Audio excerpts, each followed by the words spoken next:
Hey, it's Erin. Are you looking to make better gains in less time? If so, you're going to love today's workout. We're combining back and chest in the form of supersets. Now, supersets typically are those opposing muscle groups. So you'll have a push and a pull, for example. It gives you more efficiency in the gym. We're able to get more volume in less time. Another benefit to this workout is you're going to get some cardiovascular benefits without having to step on a treadmill.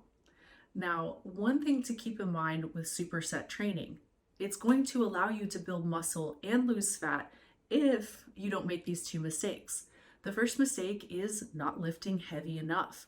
So I want you to choose a weight that's challenging yet doable for the prescribed number of reps for both exercises. You don't want to rush through both sets and then rest for a short period of time, which is mistake number two, not getting enough recovery.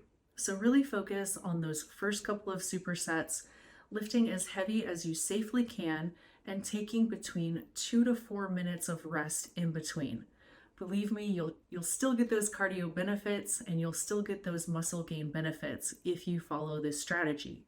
Otherwise, you're not lifting heavy enough, your recovery is too short, so it basically turns into a cardiovascular circuit, which is good for cardio, but not great for gains. All right, without further ado, let's go do some push-pull back and chest. Our first superset is a lat pull down followed by decline push-ups. And with a lat pull down, we're using a wide grip here. And to focus a little bit more on the upper back, you're going to use a high pull. So think about pulling to right about mouth height, about chin height, keeping that upper body about perpendicular to the floor, leaning back slightly, making sure that you've got this station adjusted to your preferences and you're secure. So you want that knee pad to really wedge you in there so you have no use of momentum whatsoever. Get that full stretch at the top, then retract the shoulder blades as you pull down. All right, we are going straight into our decline push-ups. You're going to do as many reps as you can. Make sure you keep your body in plank position. Elbows are going to be pointed back. Hands will be about shoulder width, a bit wider. As you fatigue, make sure you pay attention to that plank position and you're keeping proper form. You can always drop down to regular push-ups or push-ups on your knees to get a couple more reps. Grab some dumbbells and a bench. We're moving on to our next superset, supine rows, followed by incline dumbbell bench press. Bench should be at about a 60-degree angle. For these supine rows, you're thinking about pulling up and back slightly, keeping your elbows close to your sides, getting that full extension at the bottom, and getting that good squeeze at the top. Kind of almost want to think about squeezing your elbows together as you pull those dumbbells up. Now you're going to drop the dumbbells, scoot them forward just a bit to make it easier to go straight into our incline dumbbell bench press. By having the incline a little bit higher than normal, we are effectively hitting higher up on the muscle. So remember, angles train angles. So if you're training higher, you're going to hit higher on the muscle. For this, think about pressing in a triangle-like pattern. So you're going to be wide at the base, narrow at the top as you push those dumbbells up. Make sure you keep your wrists nice and straight. Wrap those thumbs around the dumbbells.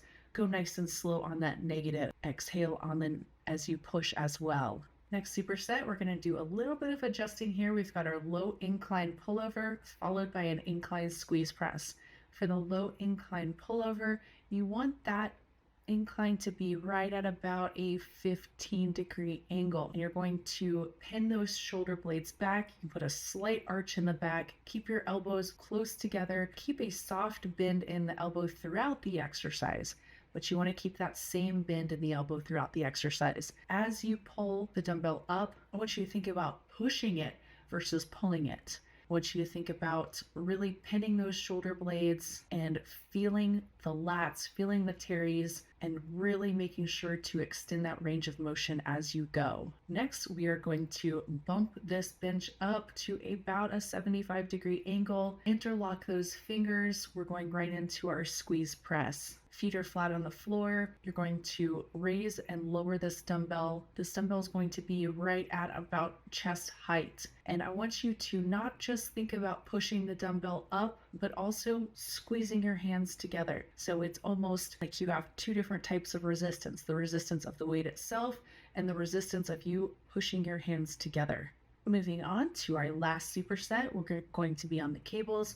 We're doing a double cable pull down to the ribs, followed by incline cable flies. Set that cable up to the highest pin using two handles. Get in the middle of the cable machine, kneeling position. You want to make sure that your glutes are resting on your heels so you're not using momentum at all. And you are simply going to keep those cables right at about ear level. So we're at a 180 degrees here with the arms.